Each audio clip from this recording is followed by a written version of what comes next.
Oh, Charles will tell you. Somebody please tell me. You know Charles will tell you. Somebody will tell me. And I'm going to get...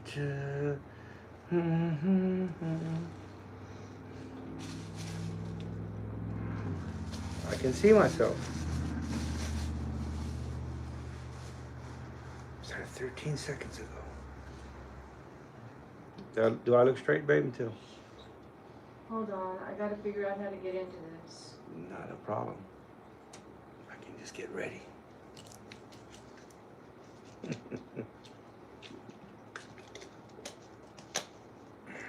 I can't do it on there. I forgot. Hi, Bob. We have Bob Miller in, so we have someone. I can start now, maybe. Yeah, you can start. I Yeah. just have to do this. Hey, Spanky. So it's just Bob, Spanky, us, Shop Mom, Daniel Smith. So people are starting to come on. Will anybody tell me if I'm crooked? I see the camera crooked, so. You look good. We look good? All right. Oh, I should turn my volume down. No, I turned mine down. Oh. It was me. How's everybody doing while we're waiting for people to come into the room? It's Friday, question and answers, QA, anything automotive. If we have, no questions when we start off, I'm going to probably, there's Mr. Vovo. I'm going to call him Mr. Vovo. I'm going to start off with, I have some things that I want to talk about anyway, which is crankcase ventilation. Last week's video is about adding baffles to a valve cover. This week's video is supposed to be about me powdering coating the valve covers. Didn't get that far. But like in everything else, there's so much involved in crankcase ventilation, the subject, that really it's more than just doing a video. It's easier to talk about it live. Also, I'm setting up these big block heads. So lifter preload would be a good one to talk about. Cam braking would be a good one to talk about. Or anything engine related. We got special guest face. Come sit in for a second. Spanky's here. Hi, bye. So say hi, bye. Hello. She's been working on her engine all week, all day, for a while. For several years. And yes, actually, I just posted a picture from 2015 when I first got the engine in. And it was like, wow. Yes. It's been a hot minute. But yeah, it's just proof that nothing fits the way it should. No aftermarket part. That should be a whole live stream just in itself, or videos. For sure. We've been talking about this. People don't realize that you don't unbolt something and just bolt it on. You can, but not really. When you start checking everything we unbolt out of a box and we trial fit it, we mock it up, we end up modifying. Yeah, I mean, absolutely. it's just the way it is. So, and you're doing the same thing with your Toyota. Everything just doesn't. Yep, absolutely. It takes a lot of patience. It's been exciting. So yeah, I put a whole bunch of stuff on last week, and this week I took it all back off, and I'm bringing it home over the weekend to modify it. And Danny's gonna weld some stuff up for me because this is stuff that's gonna be seen, so it has to. It is cool. If you haven't seen it, oh yeah, it's coming out really, really cool. It's coming, and I've been doing some wiring too. So, Yeah, but even so, I ordered a brand new gauge, you guys, and they couldn't even package it properly. Beautiful gauge too, but scratched. Gloss black, and the whole outside is scratched. I'm like, you've got to be kidding me. But anyway, Brandon's home early, so yes, he's gonna make food. So Brandon is making dinner tonight, yeah, so she's stepping food. out. Yeah. But we're gonna see you all at SEMA. Yes. So now the news is out. We're gonna. I've been debating talking about it, but it's official. I will see you at SEMA, and I will see you, and Shop Mom will see you. No, it's official. Have a good weekend, Faye. Bye, Danny. Enjoy your live stream. Bye, Shop Mom. Bye, Faye. So it's official. Shop Mom, myself, Faye, Gord, the whole gang is going to SEMA. So on that, I'm going to open my first beer. I don't know if Terry and RC are in the room. Yes, Terry's here. Oh, good. Terry, do you have your drink on, Terry? Should I wait? And so. Yes, Shop So Mom. is Freddie Pinetto. We haven't seen Freddie for a long time. Freddie is our Puerto Rican friend. Yes, I remember. No, and it's neat that he goes back. He goes way back. And Terry's ready. I'm ready. Freddie, here's to you, and thanks for joining us. Spanky, here we go. I think she's got hers on. I have water. Shop Mom has water. She's not a drinker. She has water. It's okay. We're not encouraging people to drink. Just cheers to whatever you have. If nothing, just put your hand up. Hello, Ignacio. Oh, that's pretty good. I'm getting used to cherry beers since if you've been with the live streams, then you know that I'm a lightweight. So I'm a little behind now. Spacky's a little behind. This is great. Salud and happy Pachanga Friday. Who was that, Shop Mom? I said hi, Aaron. Aaron Shell is here. Hi, Aaron. Everybody's in. This is awesome. Superman is here. Superman is here. Spanky, so glad your husband thinks to call you. Mine won't answer the phone when I call. Was that talking about me or? You are my husband, are you not? I am your husband. A lot of times the phone doesn't ring in the shop. We have a metal building, insulated. But anyway, I'll make excuses. Freddie's saying something. Sorry, I haven't been able to make it lately. Hey, don't be sorry. Be careful. The uncle always said. No, we appreciate everybody. He always watches your videos. Thank you, Freddie. And I know that Spacky's going to SEMA. I saw her update video on it, so it'll be fun. It'll be fun. We're gonna meet up and have a good time at SEMA. Shop Mom. Stay on task. Any questions, folks? Yes, I'm gonna stay on task because that's what Shop Mom is here for. Keep me on task. So, any questions? If not, I'll just start answering my own questions. But feel free to anything. Like I said, automotive. This is the question and answers, and pretty much ask whatever you want. All right, so I'll wait for Shop Mom to tell me there's a question. That's okay. Spanky's saying that she doesn't always answer her husband's calls because she's working on something. Spanky, my husband doesn't answer my calls because he says he doesn't get them. I'll show her the phone. Look, it hadn't even come on. It's a weird thing with our iPhones. Hers says Danny's phone, mine says Elaine's phone. So if you text either of us, it comes up on both phones. If you call either of us, it comes up on both phones. There's no secrets here. All right. There are no secrets, that's for sure. Okay, any questions, folks? If not, it's going to be a real short live stream. Or it'll just be me talking about whatever I want to talk about. Oh, Lord. Since there's no questions yet, I guess I shouldn't just force intelligence. Too White and Nerdy is actually a real cute name. Remember, we don't judge here. If you saw him, you'd be like, oh, fits. That's a perfect name for you. He's actually, I think he's nerdy because take on a Weird Al Yankovic song. Yes, and so you have to really go back into puns and stuff. But his where we just met him not too long ago because of watching Faye's video or my video or us together video talking about a warped head and straightening the head. So, you know, I say stuff that people don't want to hear. If your shop doesn't straighten heads, find another shop. But that's just the way it is. Well, that's how he found us. So, and we ended up fixing this head because it had been in another shop and it had been milled warped. So there's a whole series of these. Heavy Hands is asking you, do you know how to size a turbo? There's a turbo question if you want to look. Not enough where I'm going to tell you how to size a turbo. I suggest my two go-to on sizing of turbos. It's like what Gail Banks says is it's Gail Banks. Years ago at SEMA we were talking and he said, you know, I wrote the book on turbos. I said, yeah. I said I have your book as well. I said, you're not the only one.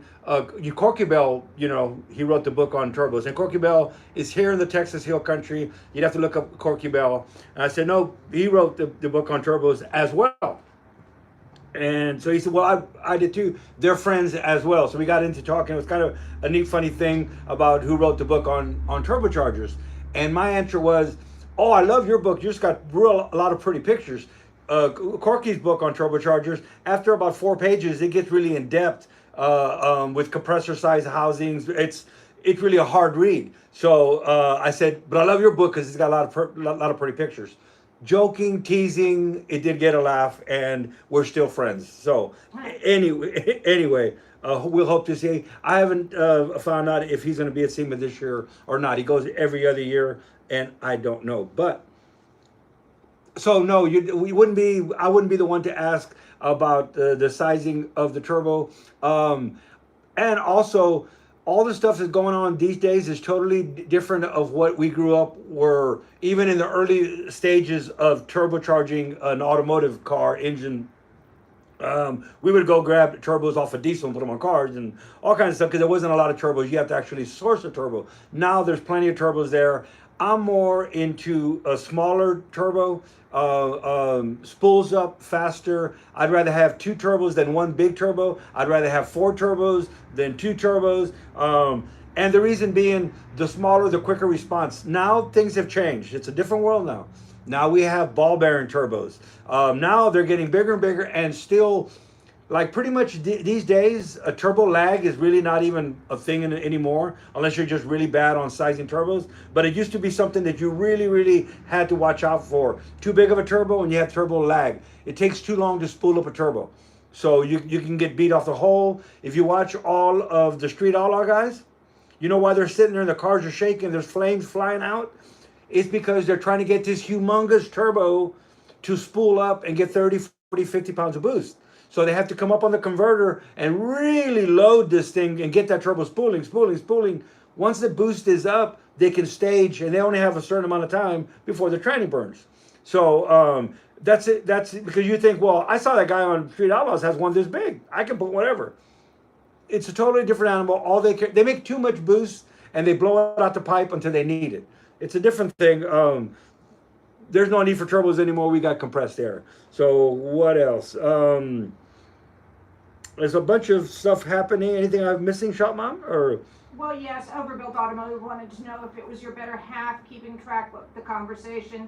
Yes, how perceptive of you. yes, Overbill. She keeps track of everything. Keeps track of my time, how much time I spend on something. Like I always say, I'm very fortunate because I can be the artist. I don't have to worry about what something costs. I mean, we all have budgets. If I were to lift up my shoe right now and you'd see my shoes, you'd go, God, I hate those shoes. you know, we all live in a budget. But I focus on what's best for the build. So this table that we sit at, we'll actually sit down with the customer and discuss the build. Sometimes we've had customers that for a year or so just come in to talk and discuss, and they don't even have the car yet, and what should we do? What kind of block should I find? But we'll discuss the build because I want to know, what we want to do is achieve what the goals are. So first of all, we discuss it and find out that's not even accomplishable without a lot of money, or that your ideas of that cam choice or whatever. So we get a package down that's going to fit the build. We all want an engine that's going to sound like a Pro Stock car. I mean, who doesn't want the exhaust, the note in the pipes? But we don't want to kill a torque, horsepower, air velocity is everything. So I get to focus on the build, and until Shop Mom comes out and says, put a bag on that motor, we've exceeded the bid, or we're on hold, he needs to come up with more money or whatever, I don't need to worry about that. That really, really allows me to be to focus on the main things I want: reliability, durability, and what I'm going to achieve out of the motor. Right now, we're building this big block Chevy, and we're AFR dealers, so they're custom order cylinder heads. I'm still taking them apart and tweaking stuff. I don't have to tweak the valve job. I don't have to tweak. These things are amazing. What I am doing is I'm pulling some spring pressure out, and then in the valve geometry, the studs that come with it really aren't fitting where the studs should be riding. So I can go ahead and have a brand new set of ARP studs that were shipped to us from AFR, and I'm going to can those, and we're going to do a different ARP stud because I feel that ARP stud will be a little more reliable. You don't want the stud to be on the threads. Anybody out there adjusting valves, Chevy, Ford, Chrysler, anything with the stud, if you look at the stud, the bottom is a shank and the top is threads. So you can move up and down the shank. Stop it, people. I know where y'all are going with this. No, we're not going there. Okay, maybe I went with this. But you want it to be on the shank. Always stay on the shank and you'll be okay. If you're up on the threads, you're going to have a failure. And you wouldn't believe how many heads that come in, and I see on the stud. Now I look on the stud because I'm trying to see what's going on with how is this thing set up before. And if I see it off the shank on the threads, it's like you got an ARP stud and you're lucky it didn't break. But up there on the threads, the rocker's even moving more. So I got a set of heads that were brought in, brand new set of Brodex heads, and it grenaded on a burnout. It's a front engine dragster. Anyway, it's here for me to just find out what happened. Diagnostics or figuring out what happened. I'm not going to fix something unless I know what broke. What I'll always say, and I use this all the time, your house is on fire, the fireman is there putting your house out, and you're already reframing your house. You haven't figured out what caused it to catch fire first. You can have an electrical box that catch fire, and you're already, reframing the house. Or you're framing it with, wood that don't burn, some kind of, well, no, find out what. So we always figure out what caused it. Let's fix that. Don't go and just Band-Aid something. I mean, we can put bigger and bigger bolts because something broke, as opposed to find out that the cam is at a bind. That's what started our relationship with Faye, Mr. Vovo. I always get, I don't know why I can't say too white and nerdy without laughing, but, or like, post your picture so everybody can go, okay, I get it. I'm just joking. It's Friday.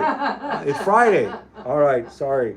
Let's not be picking on Austin. No, I'm not picking on Austin. That Volvo is actually running. He said, I think he called Shop Mom, and it's running better than it's ever run. We did a valve adjustment. We did everything, so it was pretty much a bolt on and set it and forget it kind of deal. That's one of my favorite lines. So, all right, I just been going. Yes, you have, and that's okay. Mr. Anderson has a comment about Toyota FE blocks. Are those Ford Edsels? Get it? The Toyota FE. I'm trying to get. Well, we know. The FE was actually a pretty good block. The Y block was really way ahead of his time. The FEs are cool. We're doing an FE right now, and I'll start doing a lot of posts on FE stuff. There's just a lot of. It's hard to be precision measuring when the manufacturer machined stuff wrong. So we always take a measurement off the spring seat to get the valve height. When the manufacturer put the spring pads all different heights, if you try to get real precise and put a dial indicator on a tool, and man, I put every valve at 2-inch height. Yeah, they're all like this because you just followed their mistake. Ford FE is the only one that I know of. Only one that I know of. I know a lot of people put their push rods on a cardboard and put them on a line. You don't need to. But if you have a Ford FE, you do need to. If it's an original Ford FE, it's the only engine that could have had 13 different length push rods. Everything was machined wrong. So as they assembled it, they had a little tool they checked, and they grabbed from a bin of push rods. So that is the only engine that I know of that could and did. Early model FEs could have come with a different length push rod in every single hole. So that's one that will bite you in the butt.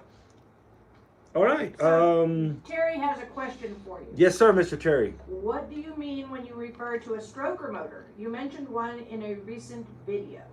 Yes, the one I'm doing right now is a stroker motor. All that means a stroker motor is we've increased the stroke. So if it had a 3-inch stroke, we may put a 3 1/4 inch stroke, a 3 1/2 inch stroke. So the longer the stroke is the crankshaft pushing the piston up and down. That's the stroke. So if you were to pull a cylinder head off, anybody out there that wants to know, do I possibly have a stroker engine? I've done it with a coat hanger down the spark plug hole. Be careful because of the valves. But you could pull the head off, take a dial indicator, put the piston at TDC, top dead center, as far as it'll go. Zero in, put the piston all the way down. That's your stroke. Okay, you have the stroke. Stop it, people. And then you have your bore. So you have the stroke and the bore, and that's what gives you the cubic inches. So to get more cubic inch motor, what do we do a lot of days now, especially on the Chevy 350, was real common to do with 383 stroker kit. So this is a big block. So our compressed air engine is a 540, and it's supposed to be a 454, but it's a 540 because it has a stroker kit in it. So that's what a stroker kit is. It's just increasing the stroke. And nowadays, because of SCAT, Eagle, now you can get stroker kits very inexpensive. Back in the day, we would take, I'm a crank grinder from way back, and we would offset the crank on the machine, and we would make it a stroker. So we could actually machine the rod journals and either increase or lessen the stroke. But Spanky, we'll see you, and if we don't see you before then, we'll see you at SEMA. Just drive. Okay. Anything else? So Bob Miller wants to know if he buys a crate engine, what should he check on it? If you're buying a crate engine, crates engines have gotten better. So depending on what I would do is buy a crate engine from someone that has a good reputation of building good crate motors. There's a lot of them out there. One of our customers, you have to go back. I'm going to say what you have to go back into our either Instagram, Facebook, or YouTube, Twitter, Ding Dang, whatever all the different social medias at, and they bought a kit, because when you come here, we've got a 2-year waiting list for engines. Not everything takes that long, but if you want something built from scratch, and I'm talking about from scratch, where everything we're mocking up, you're probably going to wait that long. It took a year to get these AFR heads. So, I know it seems crazy, but right now with parts, so this customer said, well, I really want a Hill Country motor. I don't even mind paying what a Hill Country motor costs, because everybody knows we're not the quickest and we're not the cheapest. You want quick and cheap, you're not calling Hill Country. But if you want something you're going to put in your vehicle that your grandkids are going to have after you're done, and it's still going to be running, then you're calling Hill Country. So he wanted one, but he says, I get it. We take, so he bought one off of, and it's not eBay's fault. That's not for a second, because it wasn't eBay's fault. They just happened to have an eBay store, and he bought one. It was priced right. And he goes, when he came in, it's like, here's the deal. Look up at all the parts that are in that engine. You can't buy those parts for what that engine is selling for. So a couple of things. It's either somebody that's really producing a lot of crate engines and they buy in bulk. I'm talking about a lot. So they're getting a better deal than even what we get from the warehouse, and we get a pretty good deal from the warehouse, but you can't even buy those components. So there's something, like I said, it's either somebody that buys in 1,000 blocks at a time, 1,000 or whatever, or maybe it's not everything that's in there, or it's those components in a China Pro. So it's a head that looks just like an Edelbrock head, but it's whiz bam China Pro head. Aluminum. It's aluminum. It's the same CCs of the runner, same size valves, the same. A lot of what I call here in San Antonio Hill Country, we have HEB. So I call it like a Hill Country Fair motor. I like Hill Country Fair stuff, so it's kind of a bad example. If you don't know HEB, you wouldn't understand it anyway. But it's just a lot of what we found that he bought it. It wasn't very long, and he didn't even fire the engine up. Just having it in his possession, about to put it in, looking at it, he was just like, I got some questions. Things don't look right. And he called, talked to Shop Mom, and says, I know that y'all didn't build this motor, and you probably don't want to have anything to do with it, and I went in there, and I chose somebody else. Would you take the motor apart, look at it, clean it, and reassemble it? I'll pay you. Someone says, that's, it's like anything else. We'll okay, that's fine. I'm not offended by if you don't get one of our engines, then I'm no longer going to talk to you. I'm not going to help you. I'm not going to give you advice. That's not who we are. We give so much free advice. That's 80% of our business model or business plan. Ask Shop Mom. It's not a real good business plan. It's not a good business plan to spend an hour with a kind of customer that just came in to ask a question because he bought an engine somewhere else. So anyway, and we do that a lot. So the heads that are here for diagnostics. Okay, so anyway, it ended up costing more than if we would have built that engine right off the bat the very first time. We took it apart. This is junk. That's junk. This junk. And he came in. We called him in. Look, I'm not trying to say this is wrong. There were some things that were kind of like, I wouldn't have done it that way, but I'm not going to say they're wrong. That's somebody else's way of doing it. Obviously, it works for them. That's fine. But this is wrong. The geometry is wrong. This is going to, all these different things. Instead of clearancing the block to clear the 383 stroker, they took a grinder to the connecting rod. And where the bolt goes in the rod, they just ground a whole section off the rod. instead of clearancing the block. Well, now I can see how you can build these. It had a brand new GM block. This company was doing brand new parts, brand new GM block. But instead of taking the time to clearance the block, they clearance the connecting rods. Instead of this, that, and the other. Long story short, very long story. I need to stop with this story. It actually cost 1.5 times maybe more than if we would have started out with brand new, real American, I shouldn't say real American, but real good quality parts. And it cost 1.5, almost 2 times what we would have built it for. And we're still using his China Pro heads, and we're still using a lot of inferior products. I had to get rid of the stuff that was chopped and mangled. So it ended up costing it more, but that's neither here nor there. Sometimes lo barato te cuesta mucho. No. No. Lo barato sale caro. Lo barato sale caro. And y'all are going, I didn't understand either one of those two, so please tell me what that means. The cheap costs a lot. That's what it is. So and now you know a little bit of Spanish, if nothing else. Cheers. Yeah, keep going with that. Cheers. You'll be asleep by 8. Obviously, by 8, this beer's here, man. I mean, this is a Terry beer. It's a Rough Diamond. It's a microbrewery here in the Texas Hill Country. We have a lot of microbreweries and we have a lot of brisket. Should we just start talking brisket? Hey, we have an adult dating site that's in today. I don't know what that's all about, but you know. All right, what else do we have? Anybody? Shop Mom?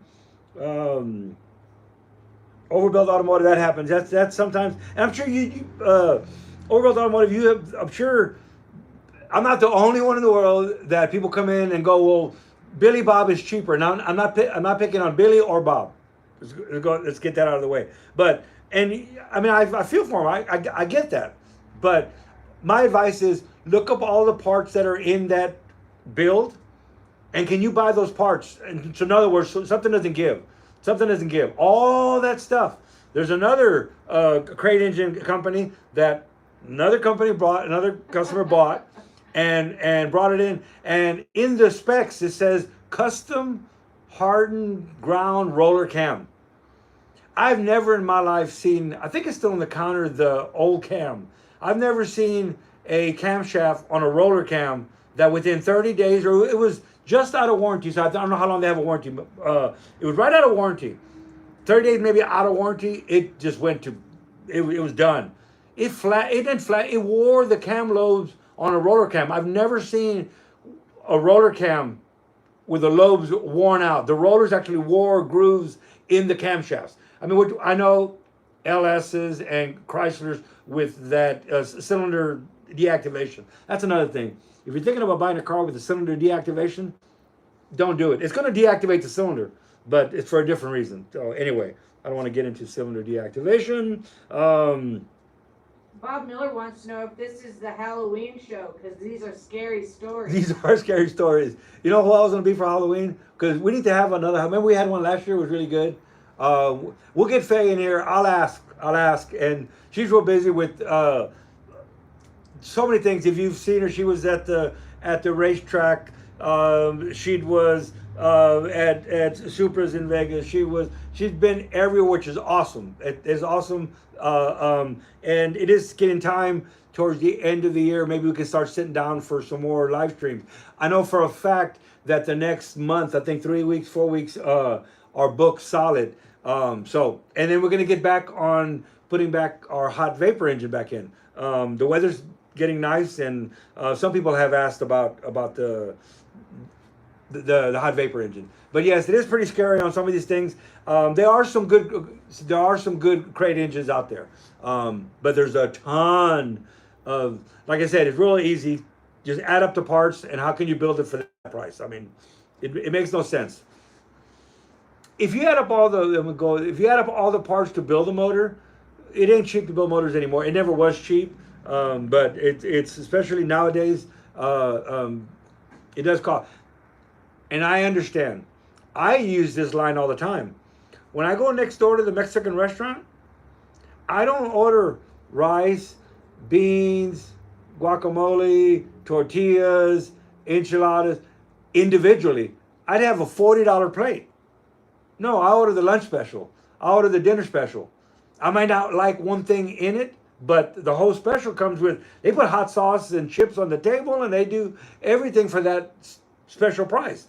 So I get it. If you were to buy every part individually in a motor, oh, it would in an engine, it would cost a lot. So I do get it. I do understand. That's my problem, is I always see both sides of the story. So anyway, any other questions? It's quiet. Well, that's because you're the only one talking. I'm not the one You can't talking. hear what they're saying. Okay, well, tell me what they're saying. Well, Venom is telling us that winter is coming. So. You've been watching Game of Thrones. Winter is coming. You're right. Actually, he said winter is soon. Keep warm. Expect another blackout. And after the freeze that we have taken adequate precautions to get us through. Because boy, that was not fun. And I guess because Bob Miller asked again, and I think it's because I didn't answer it really. Try to stay away from that. What should he look at first? Really, just the first visual, but you can't see a visual because it's already delivered and you got it in front. Like the other customer, he just looked at it and walked around and looked at it and he was going to put it in and kept. The more he looked at it, the more he didn't like it. So what do we see on GM crate motors? What they had a problem with, this is several years back, probably 5 years back, maybe a little longer. They had a problem with spinning the front main. So all the GM crate motors, I don't want to say all, don't use the word all, the front main would spin. We would see the crate motors coming in with spun main. I haven't seen that in a little while, so I think they've fixed that problem. Also, the GM crate motors always had a milling oil pump. Always, since the dawn of time, as far as I'm concerned. I've been tearing apart engines since I was a little kid, and they've all had a milling pump on them. M55, every one. These last crate motors, they were having these problems with the mains, also had another problem. Well, no, I shouldn't say it was a problem. The oil pumps on them were no longer milling. It said hecho en Mexico. So I'm not picking on that at all. So whenever you go there, but they're not a milling pump anymore. It really, you could save 50 cents by outsourcing the pump. You've been doing milling pumps since the dawn of time. All of a sudden, you can save, $1.50 and make your own pumps.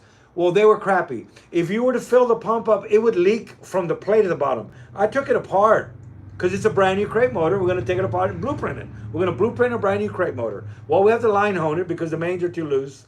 Okay, we got to tighten up the main clearance. The oil pump is brand new. I'm going to take it apart and I'll blueprint it and put it back together again. No, it's cheaper to go get another milling pump.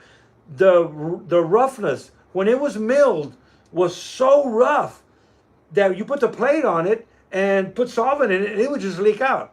I know what they're thinking. It's submerged in oil, so it doesn't matter if it leaks. Well, that butcher job on that pump was just over with. Also, the GM crate motors that are about 5 years old, the head finish, oh my God. The machine must be so old, or they're running it across the machine so fast that the vibration, everybody who now reads with MLS gaskets and the new gaskets, the finish has got to be micro soft and all, micro fine. Yes, but take apart a brand new GM crate motor and then tell me how important it is that it be perfectly flat. So, but you can take a GM crate motor, take it apart, square deck it, get the piston at 0 deck, 5 in the hole. You can blueprint the mains. So you can't start off with that as your platform. So you start off with that, and we do a lot of those. So you'll take that brand new one, GM crate. It's a brand new block, brand new everything. Take it apart and then blueprint it. So that's probably the best way. I've heard that Blueprint Motors has been doing some better stuff. Early in the days, we've seen some Blueprint motors with different piston sizes. Way early in the days. Lately, heard nothing but good. Nothing but good. That doesn't mean I'm giving advice one way or another on that one. But the Google machine and YouTube is an amazing place to find out real world data.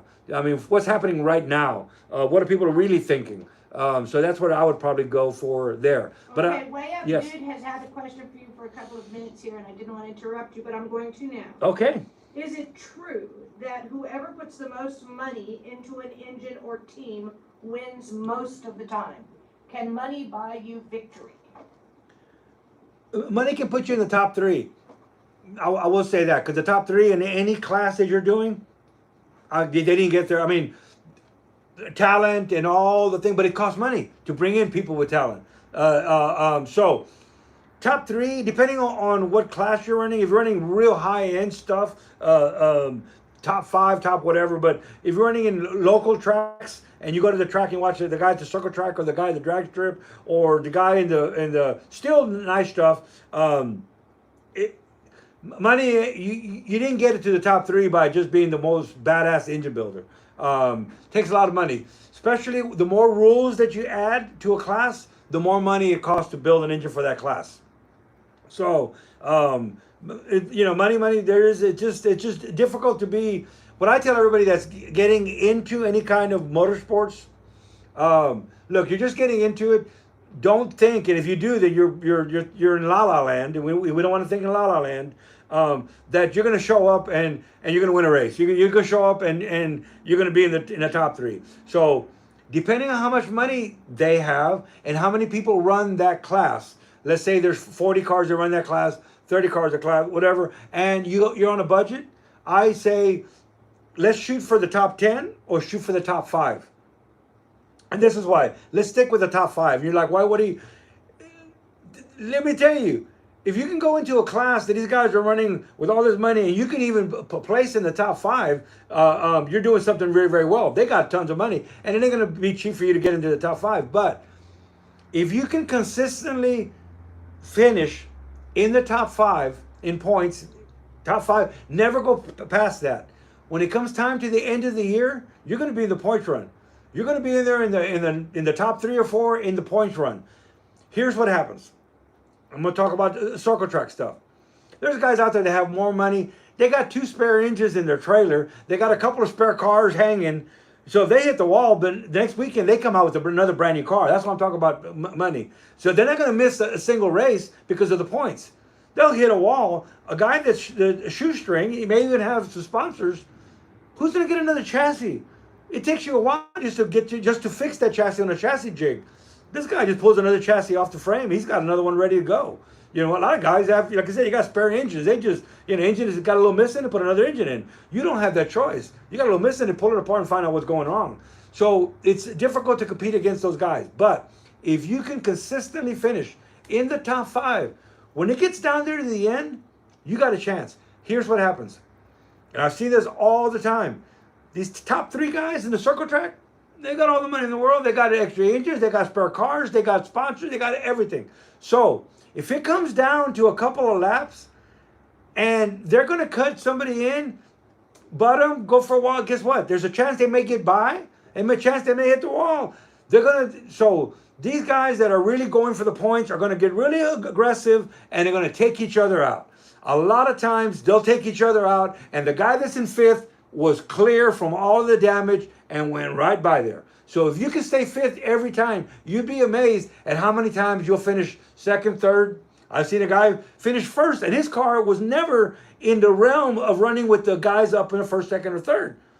But he held in there at the 5th all the time. 5th is, I'm not saying no one, races for 5th, but in 30 cars, that's actually not a bad place to be. So there we go. I just keep going.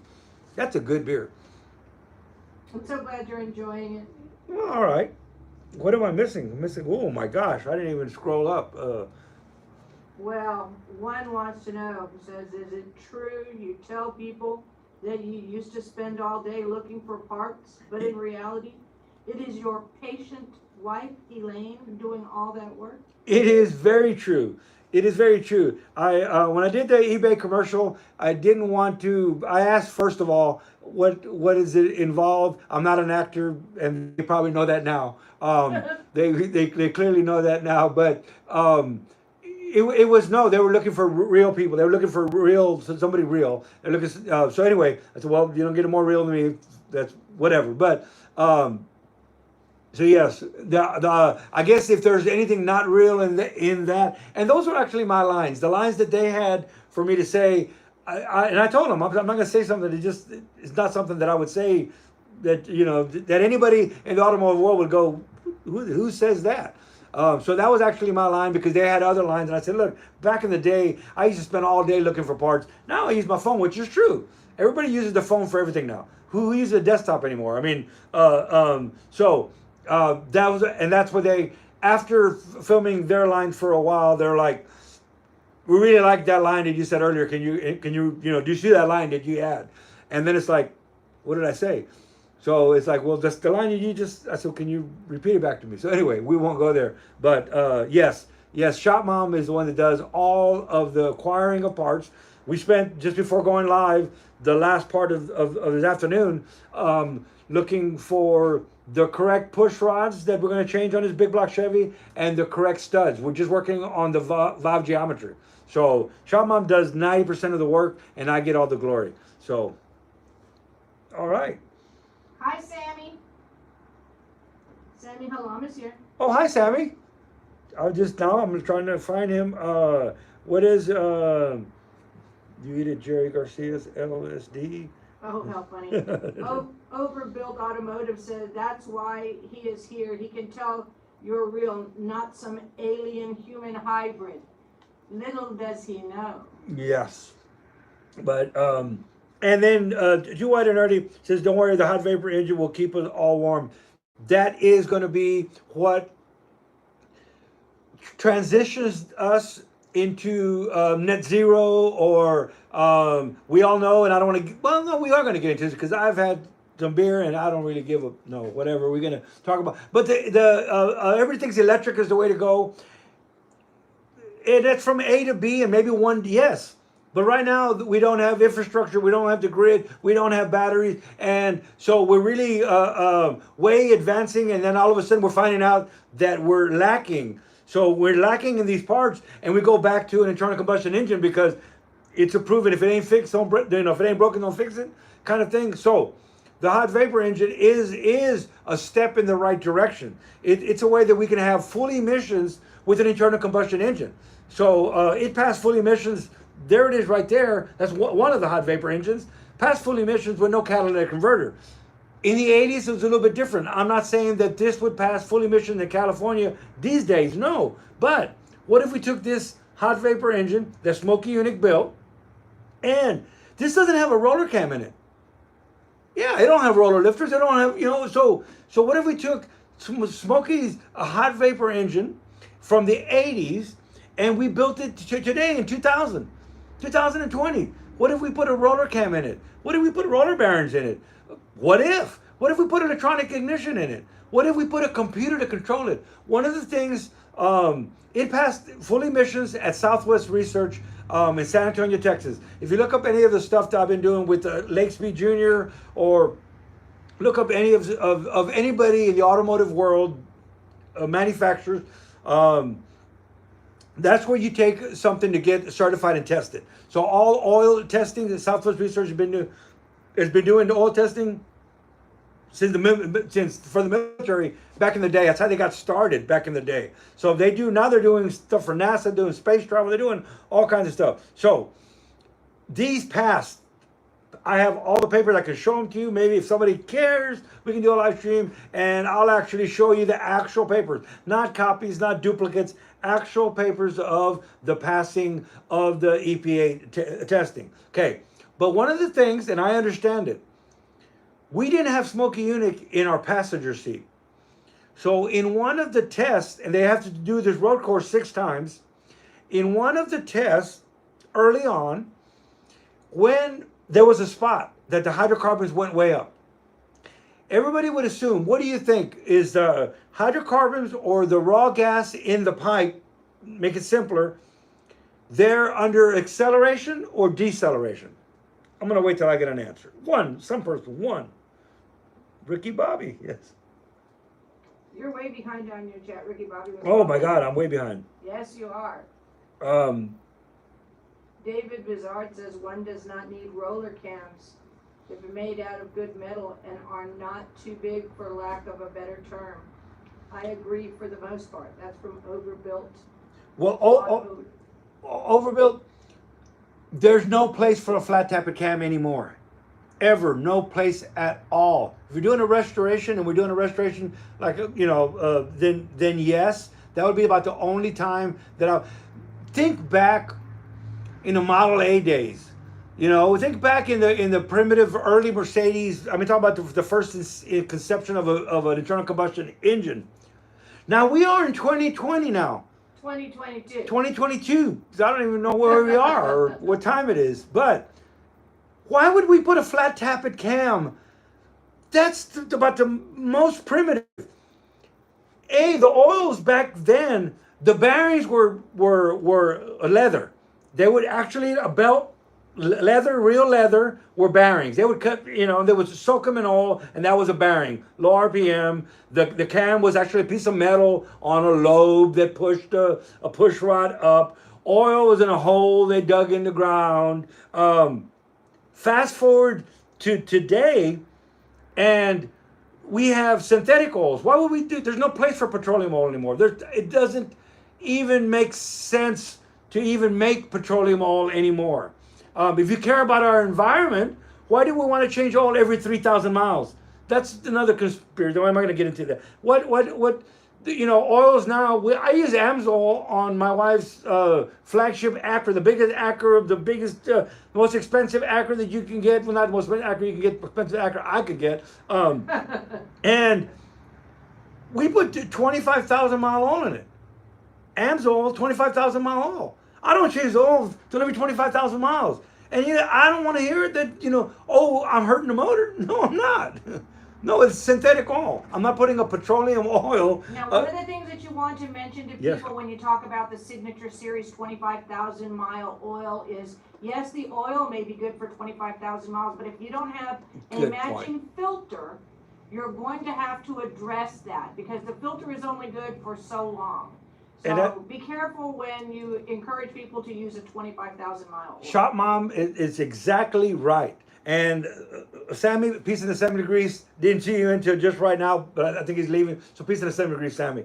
So, yes, I have a key. Even way back in the 90s, when I ran Amsoil, I became an Amsoil dealer way back then. And because of Smokey Unit, he said synthetic oil is the way to go. So, this was from the man himself. Synthetic oil is the only way to go. Back then, it was $98 a quart for that engine right there. So, but you got to have a good filter. Okay, so I do change the oil filter at 3,000 miles. A little bit more, but I also use a high quality extended life filter. So I'm not using a Fram filter. I'm not using a cheap ass filter.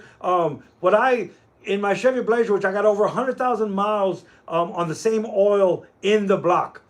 100,000 miles with the same oil in the block. I never drained the drain pan. All I would do is I would unscrew the filter, put a Wix filter. Back in the day, it probably was a Baldwin, but fill it up, add another filter to it. Back in the day, back then, also on my Blazer, I had Amsoil's external filter too. So I had an extra filter. But I would change the filter and add 1 quart of oil. That was my oil change. 1 filter, 1 quart of oil. So that's the way we should be doing today. But anyway, there is a place for flat tap cams. It's in NASCAR because NASCAR, the rules say, which is, I don't understand why. Who are you hurting by letting everybody run roller cams? You're keeping the cost down of a race engine. But we don't have zinc and phosphorus in our oil no more, which means that you already can't run a flat tappet cam anyway. Unless you go buy a driven or an Amsoil a race oil or Joe Gibbs driven oil. You need zinc and phosphorus. The EPA pulled the zinc and phosphorus all our oils. What did all oil manufacturers add to our oils that's on our shelves? Every single one that's on a shelf that you walk into an auto parts, unless you go to a specialty auto parts, is going to have one thing in common: high detergent. Why do they have high detergent oils? Because everything nowadays runs variable cam timing.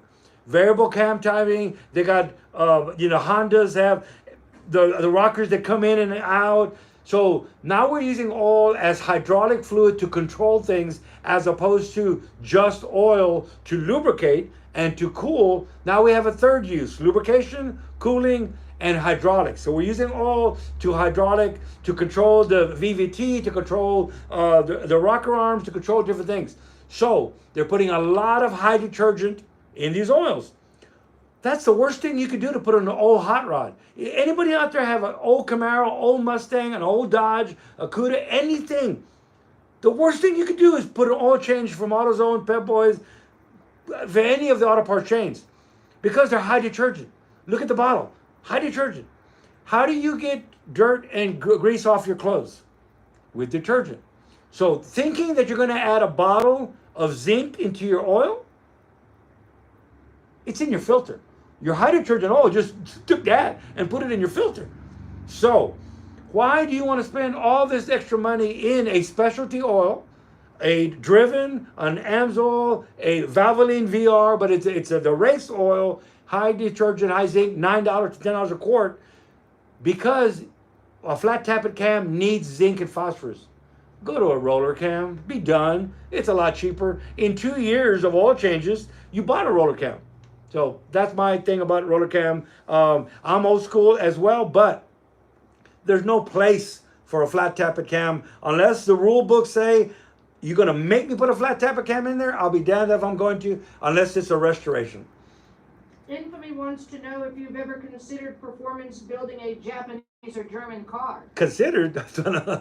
Honda's my favorite. Oh my God, I had a nitrous Prelude back in the day. My son has it now, not the nitrous kit. It's still hanging on my wall. And German cars, you're talking two of the best cars out there. Don't get everybody started getting on there. There's a lot of good cars out there. But oh no, most definitely done. One of the things that we heard not too long ago of what was the most difficult engine, the most difficult project that I can came across, and it was another shop called me. That was a questionnaire. That was a questionnaire. Mm-hmm. And so I had to answer this questionnaire. I'm going to be featuring something else, but anyway, the questionnaire. I got a call to another shop. They had a Ferrari Testarossa, and they pulled it into the shop, to the stalls over to one side, and they pulled this thing apart, dropped the engine, pulled it apart. They were doing a service in it and laid everything on a table. A year later, parts start coming in, and all the parts got pushed, and there was a brake lathe in that corner. Oh. And they turned drums and rotors for over a year. All the parts, and he put a cover on it. The car's sitting there on a lift, and everybody's been coming in and out, moving stuff around. So I got called and said, "Can you put this thing back together again?" Or no, will you put this thing back together? I'm like, hell no. If I take something apart, I tag stuff as I take it apart. I tag the timing belts even before I pull the belt off, put a new belt on. I mean, I'm over the top. It gives me a book. It's the Ferrari book. It's in Italian. It doesn't read this way. It reads this way, up and down. It's all in Italian. I can look at pictures. So I had to put this Ferrari Testarossa back together again. The timing belt was off. This thing was torn apart. Parts everywhere. And I had actually, well, where's this part? Look for it. That was the most scariest engine I ever fired up. And I'm not saying I got it right the first time. I got the engine right the first time. But one of the last things was the throttle cable. And it's kind of like a Volkswagen, I know now, where it goes through the engine. So it's hanging down. And I'm putting everything up, reading the book, and and all the oil lines are big, huge. It's a dry sump motor. It's a beast of a motor. There's just much room to work on everything. And as the engine is here and you lower the car down over the engine, you're connecting stuff up. I get it all done. And then I got the throttle cable. That has to be the easiest thing to do. And I'm looking through the book and chapters. It gets like slid in the motor right off the beginning.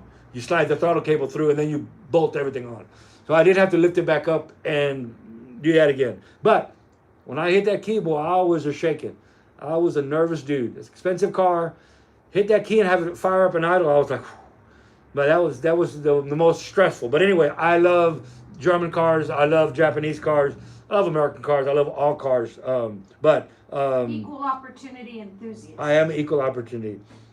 Big Andy, I think it's Andy, A-N-D-I. Yes. Yes, they have synthetic oils in Europe. Go synthetic. Just. I mean, really, it's Well, gonna. he or she is saying that because Overbuilt Automotive had heard that they do not have synthetic oil in Europe. So the clarification is greatly appreciated. Yes, thank you.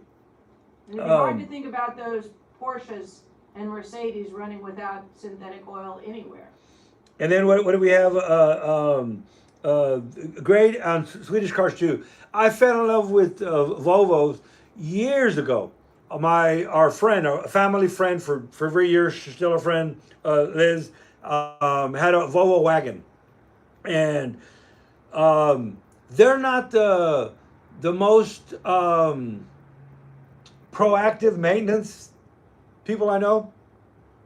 So when something breaks, they fix it. Besides that, that's pretty much it.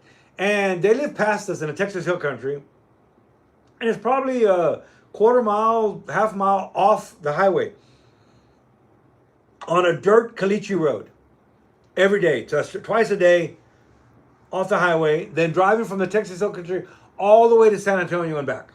I'm talking about this thing had tons of miles on it. And when finally I did some service on it, and I went to go do the drive shaft, the U-joints. They had splicer U-joints in there. And once I got to I was servicing something, and it's like, I'm right here right now anyway, let's go. For a vehicle to never have any maintenance at all and still be running and still be in this great a shape, it's like a tank. I never was too fond of the Volvo look. Like, man, they must be blind. They're so well engineered. They have no sense of style, because how could you run a brick down the down the road?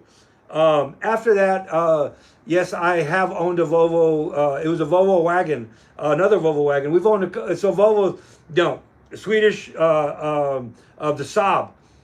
I think Saab is just playing with everybody else, because they put the engine in backwards. So they're like, we're too smart. Saab was done by aircraft engineers. So, all right, we're getting close. So anybody else, anything we want to talk about that I didn't talk about? I don't know. So Overbuilt Automotive is telling me that he has a 928 V8 timing belt guides are a bit odd and overthought. He'll be doing one sometime soon, as he bought one that has not been run in 24 years. Yes. It's a 1984 928S single overhead cam German gray market import. I love Porsche. Besides Ferrari, Porsche was probably, I've done some 930 stuff. I've done 930 builds, and talk about just, you're not gonna, when you get into German cars, or you get into Japanese cars, or you get into any of these other realms of cars, it's not like working on a domestic car. And what I mean by that is that there isn't a lot of stuff that you can really like upgrade. I mean, they're made to just run and run and run. The Japanese will follow their sword, so they test stuff way ahead of the game before it gets into market.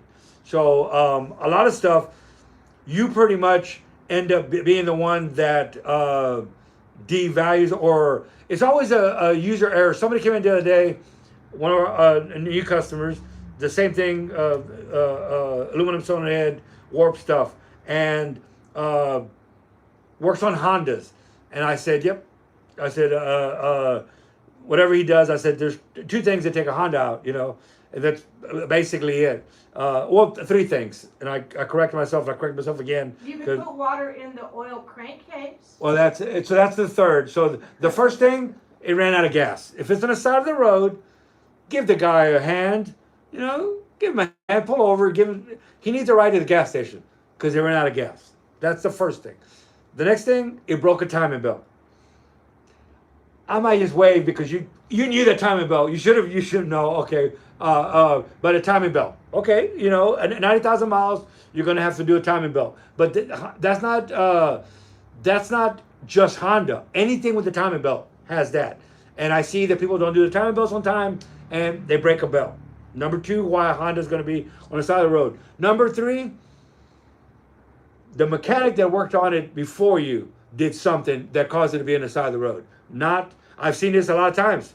We had one customer, I won't mention her or the garage, and I saw this Honda cylinder head in here 3 times in 2 years, 3 years. It lasts a year. And the cam spun beautiful. It was straight. I know that for a fact because I did it. Everything was fine. It wasn't because of overheating.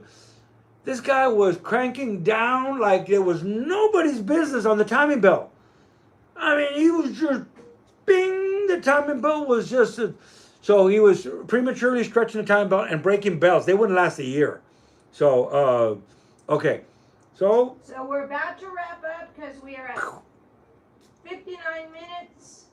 It's been great, but I have plans for the evening. okay, my phone said low power, so I'm gonna go ahead. If I cut off, that's because I don't know if y'all heard that or not heard that, or if it was just me. My phone came up with saying low battery, but Shop Mom just told me we're 1 minute till the end anyway. So thanks everybody. If you don't see me again before SEMA, it's my birthday, so come out to SEMA and buy me dinner. I'm just joking. He's not joking. He actually wants to celebrate his birthday month so that everybody has an opportunity to take him out. I have a tradition that I get the whole birthday month. I have lots of friends. I'm very fortunate and blessed. Have lots of friends. Everybody wants to take me out on my birthday, and I just say no. So I stagger them.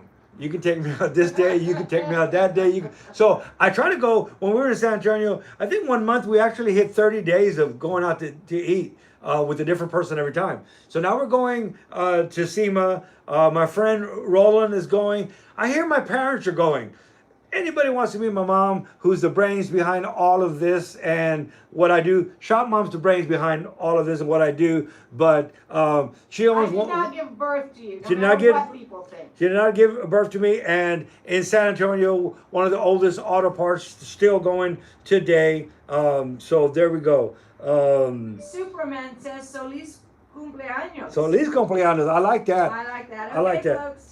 And we're Have a gonna great cut Friday. it. So if you don't see me, I'll probably come back on next Friday because you know me. Yeah, we'll be here Friday. We'll be here next Friday. We're gonna be here next Friday, and I've been kind of asking, and some people say, why don't you do a live stream from Vegas? If y'all want to see a live stream from Vegas, if you want to, I mean, I'll walk you through the SEMA show like if you were there. If you want to see it, I don't want to just turn on the camera and go do all of that if nobody cares. But if you do, we're there. Terry, Peace and Assembly Grid. And Freddie, yes. Freddie, so glad you said that. Music, peace, and assembly grease. Yes, music, peace, and assembly grace. Freddie, thanks for being here. Nice. Happy Friday. Happy Friday. This has been a good chat. I've actually enjoyed this. Of course, you know me. I'll talk to one person. So. And usually it's just me. And usually just you. So we'll see you. Peace and assembly grease. We'll see you next Friday, or on any time on any of my I social have media no idea stuff. how to turn this up. I don't know. There's an X right there on the corner. There's an X. Shop Mom's gonna cut me off right about now. Up to the right end. Go right there. See y'all. And end. 31 people with